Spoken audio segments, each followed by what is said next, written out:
Hello guys, और मैं उम्मीद करता हूँ कि आप लोग अच्छे से होंगे।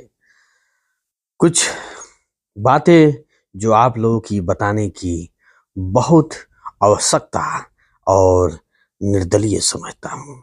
निर्दलीय इसलिए कि मैं पक्ष का पार्टी नहीं हूँ, निर्दलीय पार्टी हूँ। और विपक्ष का भी पार्टी नहीं हूँ, क्योंकि निर्दलीय पार्टी हूँ।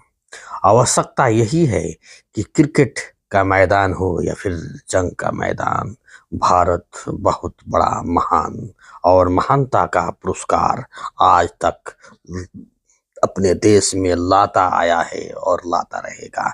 फिर भी मैं यही कहना चाहता हूँ, अये देशवासियों, आपके अंदर अगर थोड़ा सा भी ज़मीर और दिमाग बचा है तो दिमाग का इस्तेमाल करो और अपने देश को